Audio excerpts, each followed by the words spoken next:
a festa dos tabernáculos. Esse era o clima. Então, há uma tensão aqui enorme. O clima aqui é o pior, é um clima de caos, não é? É incredulidade, é conspiração para matar Jesus Cristo, é confusão entre as pessoas, ninguém sabe realmente quem ele é, definidamente, não é? O Sinédrio manda prender Jesus Cristo. Então, tudo aqui contribui, não é? para denigrir e para tumultuar a pessoa de Cristo. Mas eles estão celebrando uma festa religiosa. Esse aqui é o contexto. Isso aqui é o último dia da festa. Não é? O capítulo 7 de João, aqui uma breve introdução, começa narrando dois fatos no ministério de Jesus Cristo. O primeiro é o desejo dos judeus matarem Jesus Cristo. Logo no comecinho do capítulo 7, diz assim: passadas essas coisas, Jesus andava pela Galiléia porque não desejava andar pela Judéia, visto que os judeus queriam matá-lo. Judéia aqui é Jerusalém, onde justamente foi a festa. O segundo é a celebração da festa dos tabernáculos. Então, Cristo está nesses dois contextos aqui. Com relação ao primeiro fato, né, dessa questão dos judeus quererem matar Jesus, o ministério de Jesus entre o seu povo foi marcado pela perseguição mortal da maioria dos judeus, provocada e incitada pelos sumos sacerdotes, como a gente está vendo aqui no texto, Anás e Caifás. Com relação ao segundo fato, não é, que é com relação à celebração da festa dos tabernáculos, é a crise na família de Jesus no contexto da festa dos tabernáculos. Então, o que é que mostra aqui? São dois fatos claros aqui. O primeiro, esse desejo da morte de Cristo, da maioria dos judeus, e o segundo aqui é uma crise familiar. Não é? No contexto do capítulo 7 de João, não é, ele traz a comemoração da festa dos tabernáculos. Na cultura religiosa do povo judeu, haviam três festas importantes: a Páscoa, a festa dos tabernáculos e o Pentecoste. Então a gente vê todas essas comemorações aqui quando Jesus andava, né, entre o seu povo. Não é? Ele comemorava a Páscoa, ele comemorava a festa dos tabernáculos e comemorava a festa de Pentecostes, né, que era 50 dias após a Páscoa. Né? A festa dos tabernáculos, também chamada de festa das barracas, era celebrada em setembro ou outubro. Era chamada assim para lembrar a fidelidade de Deus para com Israel durante a peregrinação no deserto, quando o povo viveu em barracas, caminhando até chegar à terra prometida. É interessante observar como a cultura do povo judeu estava ligada à religião, ao culto a Deus. A festa era uma celebração cultica. O povo trazia à memória a fidelidade de Deus na peregrinação dos 40 anos no deserto. Naquele contexto do deserto, Deus revelava a seu povo a sua fidelidade e a sua aliança. Do Êxodo até Jesus, temos aproximadamente 1.400 anos de distância. Contudo, a memória do povo, né, não se havia perdido. Era uma data importante, pois ela apontava para a fidelidade redentiva de Deus para o seu povo. O tabernáculo apontava para Jesus, né, a redenção de Deus para o seu povo. No contexto do texto, Jesus se apresenta na festa, no último dia, dizendo: quem tem sede, vem a mim e beba. Olha que coisa interessante. O que é que Jesus está fazendo aqui? Em Êxodo 17:6, o povo murmurou com sede. Deus disse a Moisés: eis que eu estarei ali diante de ti sobre a rocha, em Horebe. Ferirás a rocha e dela sairá água para que o povo possa beber. A realidade é a mesma em ambos os contextos. Tanto no deserto como na festa do tabernáculo, o povo continuava com sede. A leitura de Cristo era: esse povo está sedento, esse povo está seco, não está saciado com a água da vida. É um modo, não é? E o modo de saciar a sede desse povo era ferindo a rocha. Em Êxodo, a rocha foi ferida por Moisés. No Novo Testamento, Jesus Cristo é ferido na cruz, para que nós bebêssemos a água da vida eterna. Não é? No contexto de Moisés, Deus manda ele ferir a rocha para que ela brote água. No contexto de João, Jesus se entrega à cruz para que a água da vida sacie a sede dos sedentos de Deus. É Deus que vem em favor do pecador por meio de Cristo, dando a água da vida, religando o pecador à comunhão com Ele. É Deus em Cristo quem veio em busca do que se havia perdido, trazendo a redenção para o pecador. No discurso de Jesus, no capítulo 7,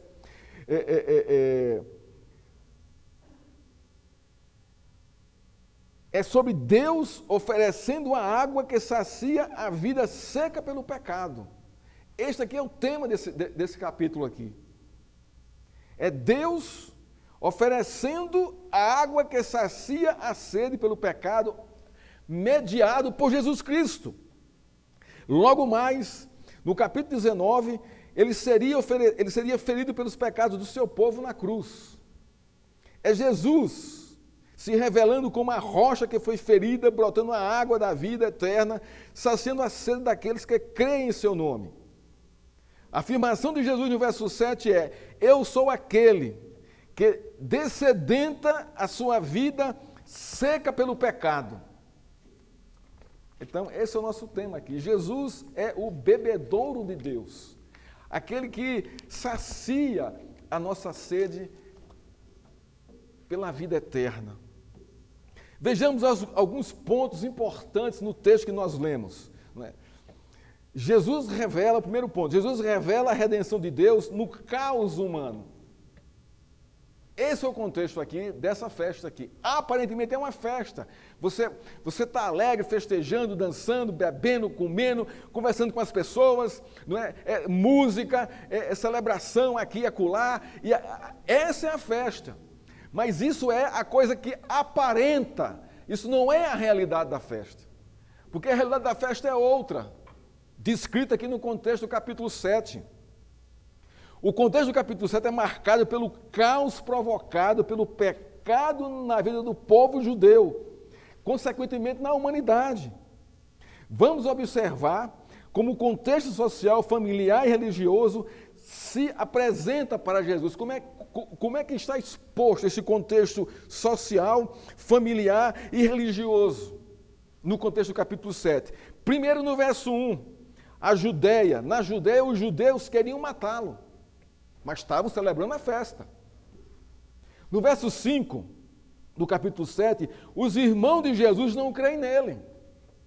Era uma crise familiar. No verso 12, a multidão em Jerusalém murmura contra ele.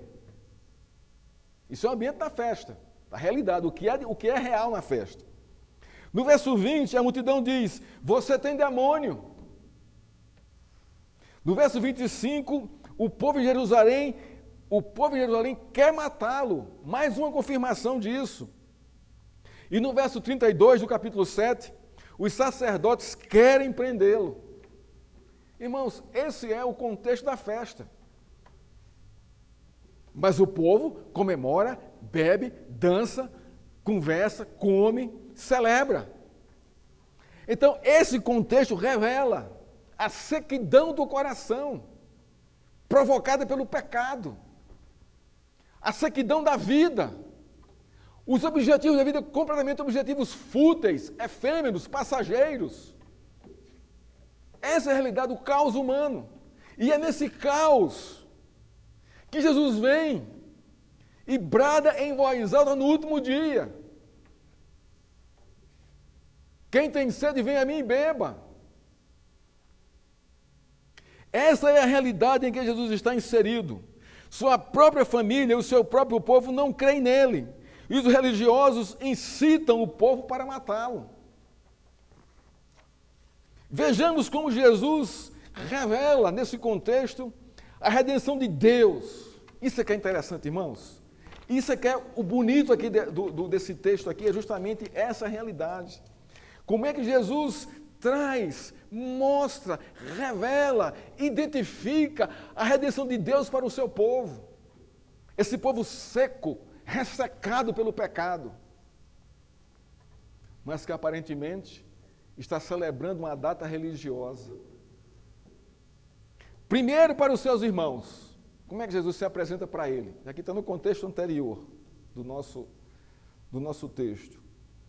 No verso 6, Jesus diz assim para os seus irmãos: meu tempo ainda não chegou, mas para vocês qualquer tempo é oportuno. Ele se referia ao tempo deles irem à festa. Contudo, sua resposta vai além do óbvio. Ele fala do tempo de seu sacrifício na cruz e do tempo de arrependimento dos pecados e a salvação trazida da parte de Deus para eles. Jesus confronta, responde dessa forma aos seus irmãos. Atentem o que está acontecendo. O objetivo aqui central não é a festa, mas é o motivo, é o centro da festa, que é a redenção de Deus, que eu estou trazendo para vocês.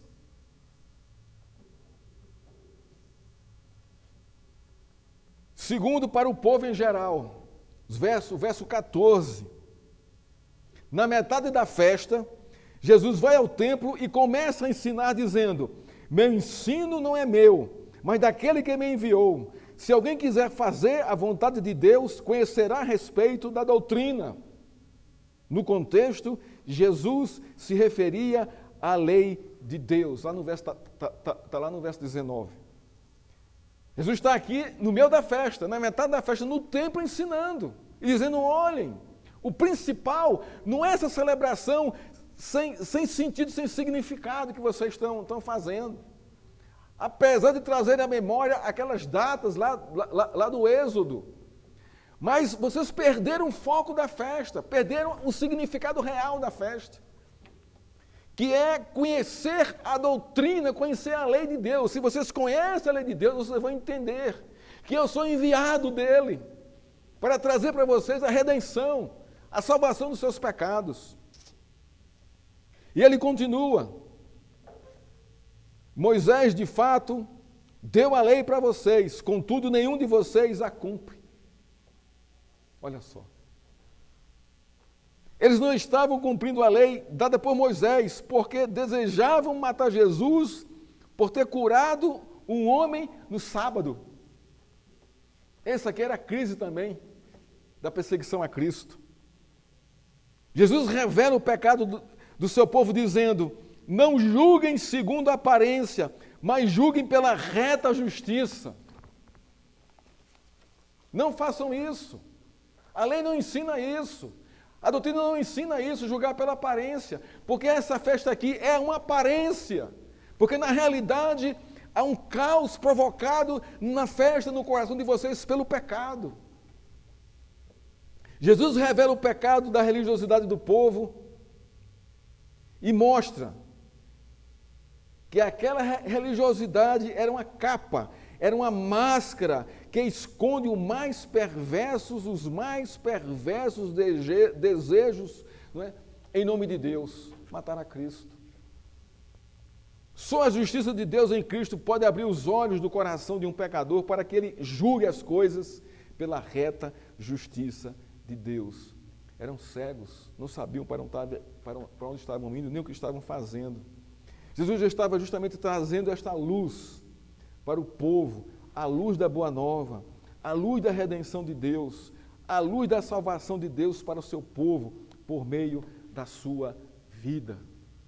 Eu sou a rocha que mandou água lá do deserto. Eu sou o tabernáculo de Deus. E vocês perderam esse significado no decorrer da história. Terceira resposta de Jesus agora para o Sinédrio, no verso 25. O Sinédrio era a Suprema Corte de Israel. Ali eram tratados os temas religiosos, políticos, da lei, dos costumes, da educação. A resposta de Jesus para esta corte, que deu a ordem de prendê-lo, foi, versos 28 e 29 do capítulo 7. Vocês não somente me conhecem, mas também sabem de onde eu sou. Eu não vim porque eu de mim mesmo o quisesse, mas aquele que me enviou é verdadeiro, aquele a quem vocês não conhecem. Eu o conheço porque venho da parte dele e ele me enviou. Jesus se revela como Messias, como os profetas haviam profetizado, a lei havia revelado e o Pai havia enviado ele verdadeiramente. Ele é o Messias, a salvação de Deus para o seu povo. Vocês não somente me conhecem, mas também sabem de onde eu sou. Jesus confronta a incredulidade da Suprema Corte Religiosa de Israel, se revelando como o Messias enviado por Deus para o seu povo. É Deus, no meio do caos, revelando a sua salvação. Como é que o Sinédrio sabia, irmãos? Pela lei, pela leitura, estudo da lei. Está revelado isso tudo na lei, nos profetas, eles tinham esse conhecimento, mas simplesmente não estavam levando em consideração isso aqui, isso na festa, promovida pelo próprio Sinédrio. A quarta resposta de Jesus com os guardas do Sinédrio, verso 32. Estes guardas eram os levitas do templo, que eram encarregados da ordem do culto. Prender Jesus sugere que ele estava fazendo algo ilegal, uma atividade criminosa, sugere que o ensino de Jesus não tinha legalidade. O fato é, os guardas ficam admirados com o ensino de Jesus. Eles não prendem e testemunham no Sinédrio dizendo o seguinte: jamais alguém falou como este homem, lá no verso 46 do capítulo 7. Os guardas estavam dizendo, ele fala tão divinamente, ele fala cheio de graça e verdade. Este homem não é qualquer homem, ele vem de Deus como afirma. Olha que coisa linda isso aqui, irmãos. Então, em todas as respostas de Jesus, ele revela a graça redentiva de Deus. Deus vem, por meio de Jesus, intervir no caos da humanidade, provocada pelo pecado, trazendo sua redenção em seu Filho Jesus Cristo. Na festa aqui é a mesma coisa. Ele aproveita o ensejo, o significado, ele aproveita o contexto da festa e se revela como a redenção de Deus. Quem tem sede, vem a mim e beba. Quem crê em mim, como diz as Escrituras, do seu interior fluirão rios de água viva. Mensagem redentiva, de graça. Irmãos, e quem não tem sede na vida? Todo mundo tem sede. É inerente ao ser humano. Então a pergunta de Cristo aqui é uma pergunta afirmativa. Eu sei que vocês têm sede. Venham a mim e bebam. Essa é a postura de Cristo. Segundo ponto do nosso sermão, irmãos. O derramar da água redentiva de Deus sobre o seu povo, ou sobre todo aquele que crer.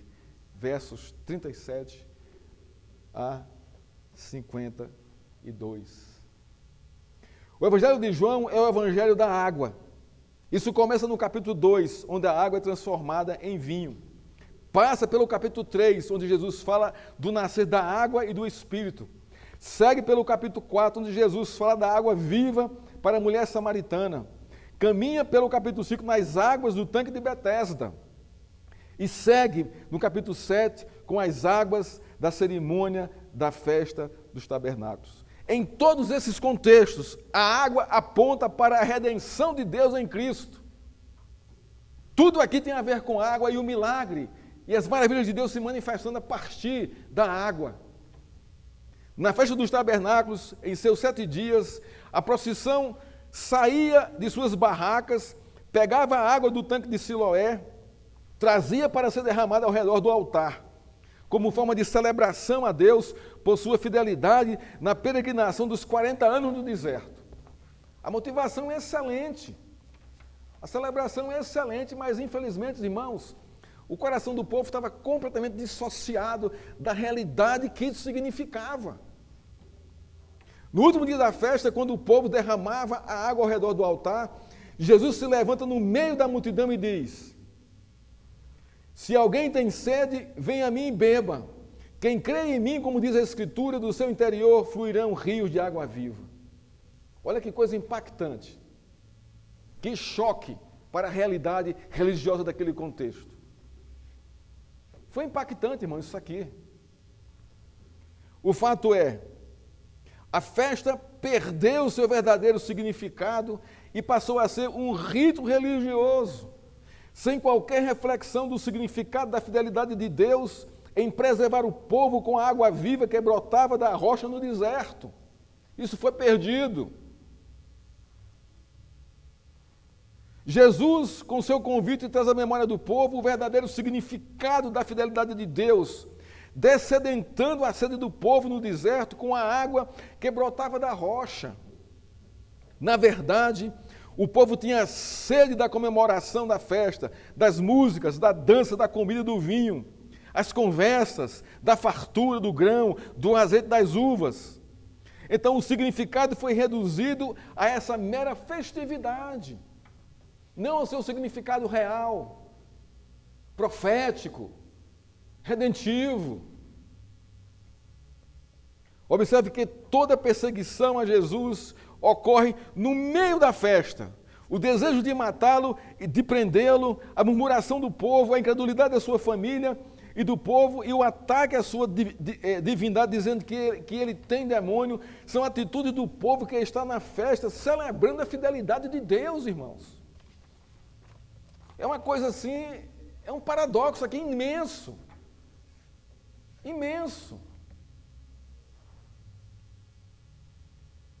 E muitas vezes, irmãos, muitas vezes, nós temos sede de muita coisa na nossa vida. Na verdade, é. Nós temos sede de sucesso, de prosperidade, nós temos sede de casamento, nós temos sede de profissional, nós temos sede de ganhar dinheiro, nós temos muitas sedes na nossa vida. E isso não é errado. Isso não é errado, irmãos. Isso faz parte da nossa existência. Não é? Mas a gente não pode resumir a nossa vida a esses desejos, a essas sedes na nossa vida. Se você reduz a sua vida a essa sede, né, por essas coisas, você vai perder a razão da sua existência.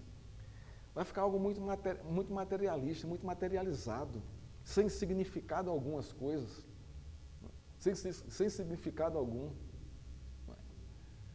A gente que trabalha, né, como atleta, né, é interessante que a gente dá duro para chegar ao pódio, e ao primeiro lugar.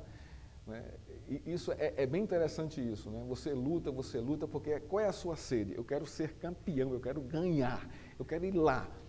E você faz um regime assim violento na sua vida para conseguir alcançar aquele seu propósito ali. Né? E é interessante, irmãos, quando você alcança aquele que você chega no pódio e põe a medalha no pescoço, né? Você sente assim, muitas vezes, um vazio muito grande.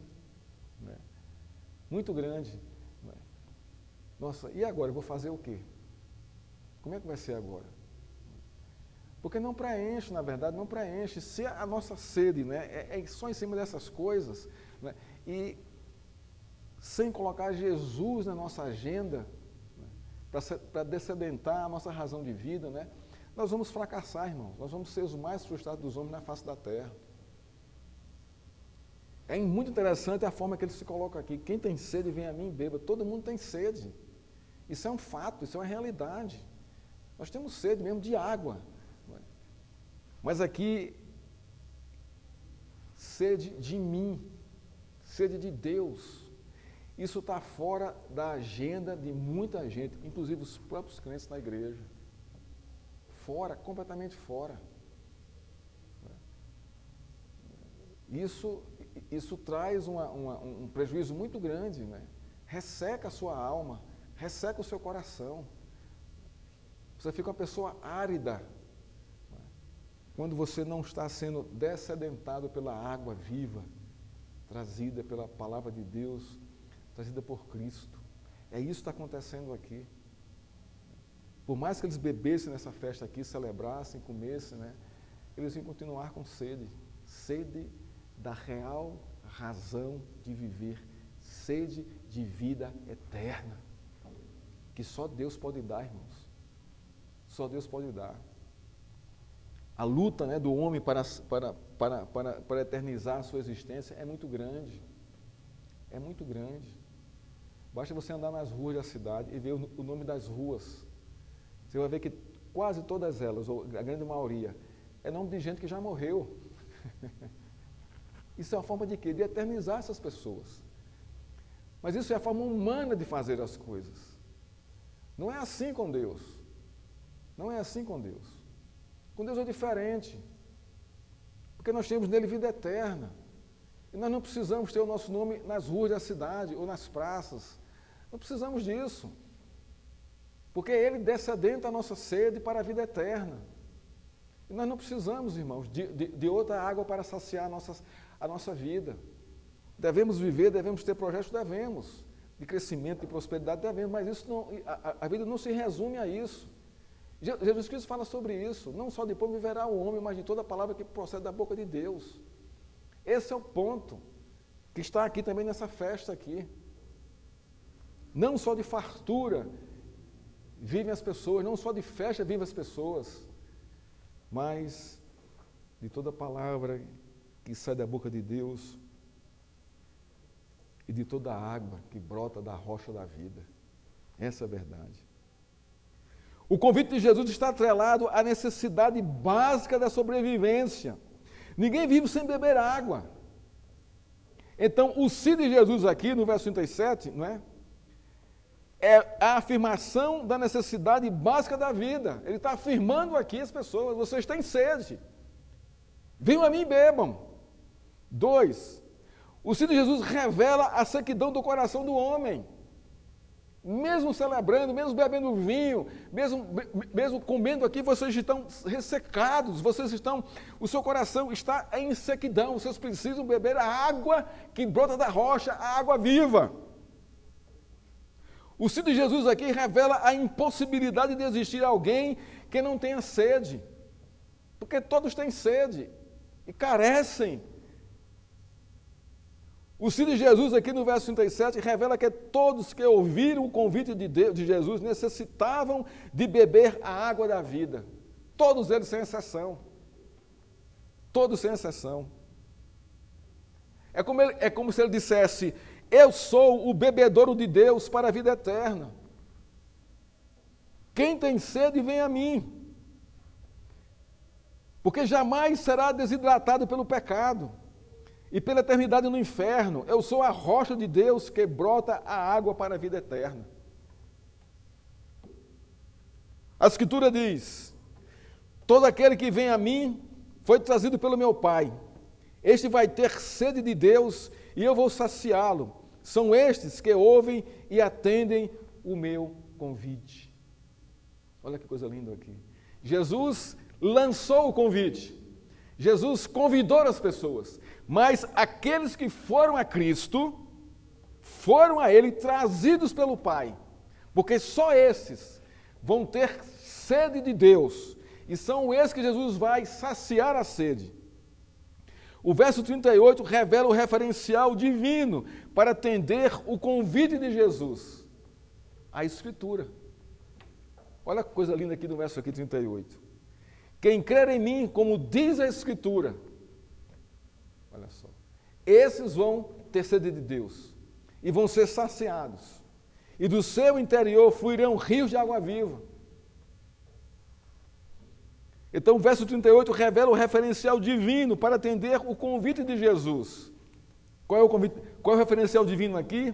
Quem crê em mim, como diz a Escritura, não como o povo está falando, é um profeta, é isso, é aquilo outro, não, isso não interessa. Nem os conceitos dos religiosos, dos fariseus, nem o conceito do sinédrio a meu respeito. Porque eles estão também cegos e mortos de sede. Observe que é a Escritura que leva o pecador sedento pela água da vida a Deus por meio da mediação de Cristo. É a Escritura que faz isso. No contexto, todo o significado da festa está revelado na Escritura. A rocha está em Êxodo 17:7, como o tabernáculo também apontava para Jesus. Olha o que Hebreus diz aqui, a respeito do tabernáculo aqui. A rocha está lá em Êxodo 17:7. E Deus manda Moisés ferir a rocha para descedentar o povo. Mas a respeito do tabernáculo, olha o que Hebreus 9, 11 e 12 diz. Mas vindo Cristo, o sumo sacerdote dos bens futuros, por um maior e mais perfeito tabernáculo, não feito por mãos, isto é, não desta criação, nem por sangue de bodes e bezerro, mas por seu próprio sangue, entrou uma vez no santuário, havendo efetuado uma eterna redenção. Jesus é o tabernáculo de Deus que efetua a eterna redenção. Observe que Hebreus fala da redenção eterna de Deus trazida por Jesus. O que Jesus está dizendo em João 7 é revelar para o seu povo e seus ouvintes a redenção eterna de Deus. Venha a mim e beba, creia em mim, como diz a Escritura, e viva eternamente. É isso que ele está dizendo. Jesus diz em João 5,39, examinai as Escrituras, porque vós cuidais de ter nelas a vida eterna, e são elas que de mim testificam. É o ponto central, irmãos. O ponto central é a Escritura, como ele fala aqui no verso 38. Quem crê em mim, como diz a Escritura.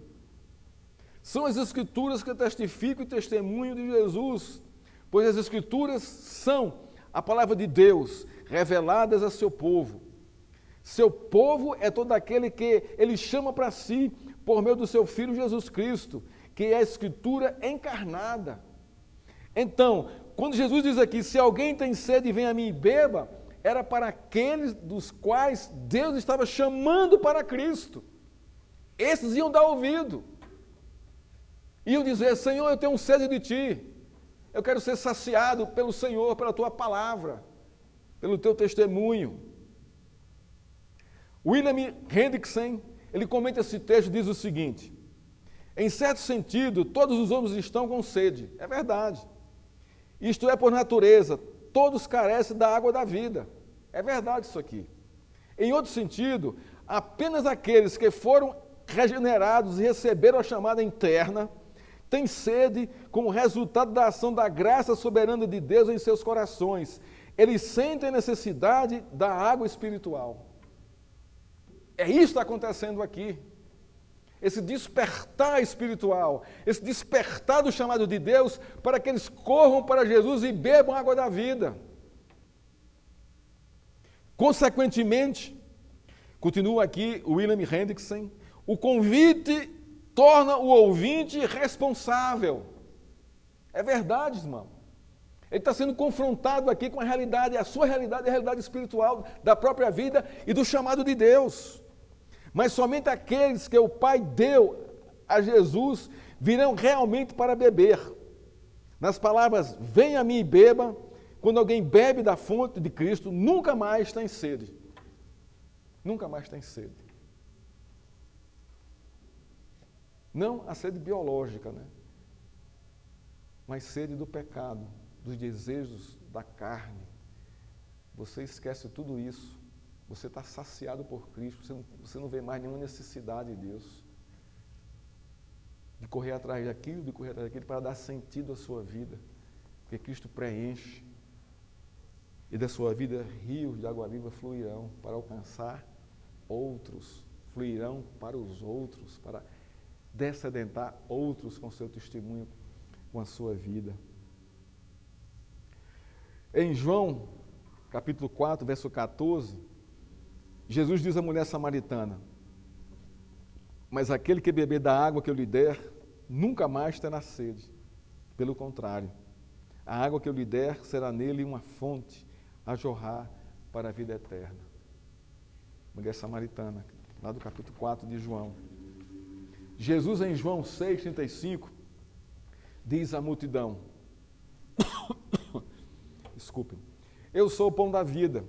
Quem vem a mim jamais terá fome, e quem crê em mim jamais terá sede. Irmãos, a razão da nossa vida é Cristo. É a sua palavra, é a sua doutrina, é o Evangelho, são as Escrituras.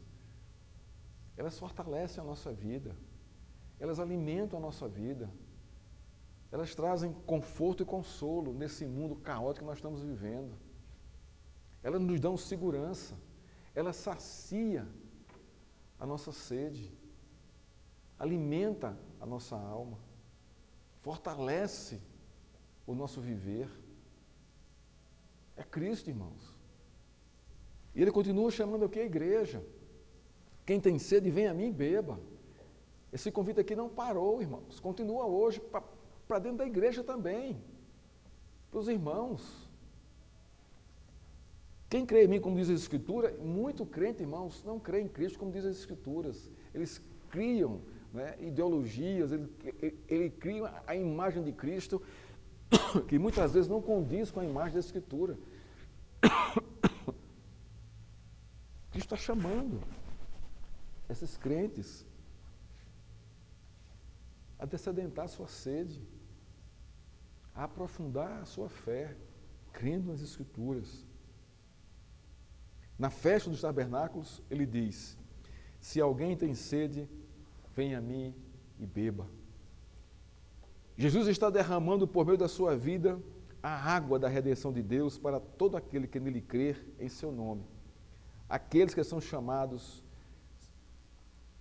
por Deus. Irmãos, é um texto maravilhoso, esperançoso demais. A gente vê aqui a postura de Cristo, né, trazendo para esse contexto, né, a solução é a redenção de Deus para esse povo aqui, para o povo dele, né. Concluindo a nossa exposição, irmãos, é justamente nesse contexto de rebelião, incredulidade, conspiração e cegueira a respeito de Jesus, provocado pelo pecado, que no último dia da festa ele diz: se alguém tem sede, venha a mim e beba. No convite de Jesus está explícito a realidade da sequidão do coração do ser humano. Está explícito a sede crônica de Deus, provocada pelo pecado. Está explícita a graça misericordiosa de Deus em enviar sua fonte de água viva para que o seu povo seja descedentado pela água que brota da rocha, Cristo, assim como brotou no deserto no tempo da peregrinação. Jesus é o bebedouro de Deus para todo aquele que tem sede da água de Deus. E disse mais Jesus, em Apocalipse 21:6, está cumprido, aqui ele está fechando aqui a história. Eu sou o alfa e o ômega, o princípio e o fim. Quem quer que tiver sede de graça, lhe darei a fonte da água da vida. Olha como é que ele encerra aqui Apocalipse, com o mesmo convite aqui de João 7,37.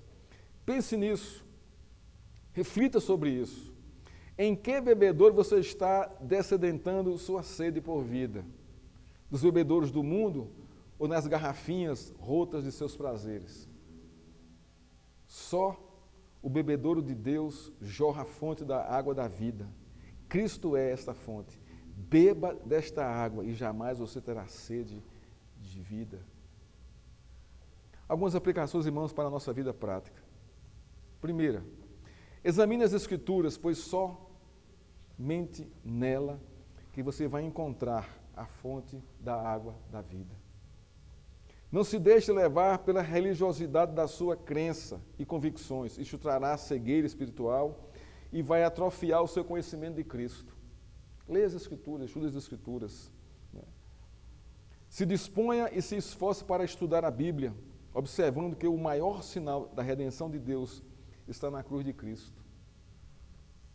As multidões na festa, né, interpretou mal o convite de Jesus. Se alguém tem sede, venha a mim e beba. Não interprete do mesmo modo. Não sacie sua sede de vida pelas baladas e festas. Isso acabará muito mal, muito mal. A água, quinto aqui. A água viva apontava para a redenção de Deus em Cristo. Não se deixe levar pelas fontes de águas do mundo, achando que elas vão saciar sua sede de vida eterna. Não vão. Não vão. Aqui é uma metáfora, né? Aqui com respeito dos nossos projetos de vida, daquilo que nosso coração tá colocado, né? E muitas vezes não vão satisfazer, né, a nossa razão de viver. O maior sinal da redenção de Deus para a humanidade é revelado na cruz de Cristo, irmãos. Ao olhar para a cruz de Cristo, a mensagem da redenção é a seguinte: Porque Deus amou o mundo de tal maneira que deu seu Filho unigênito para que todo aquele que nele crer não pereça, mas tenha vida eterna. Irmãos, quando nós estudamos as Escrituras, nós somos confrontados, não é, pela graça misericordiosa de Deus, não é, em revelar, em apontar, em trazer, não é, a sua redenção para o seu povo. Em graça, em verdade. Não é? O desejo de Deus é que nós desfrutemos dessa realidade hoje na terra, aqui, comungando com os irmãos, com a igreja. Que nós possamos nos saciar, né, da sua presença por meio da sua palavra. Que nós possamos nos deleitar na sua graça misericordiosa, sustentando a nossa vida. Ele está descedentando a nossa sede o tempo todo. Ele está nos alimentando, nos fortalecendo o tempo todo. Isso é motivo de graça, de gratidão a Deus. O seu cuidado conosco. E ele continua dizendo, quem tem sede, vem a mim e beba. Marlene, Tiago, Márcia, Nilva, Rodrigão, Rafael, Adriane Moreira. Todos nós temos sede de Deus, irmãos, porque isso foi colocado em nosso coração. E só Ele pode saciar a nossa sede. Isso é graça de Deus cuidando de nós. Que Deus nos abençoe, irmão, nos fortaleça e nos dê a alegria da vida.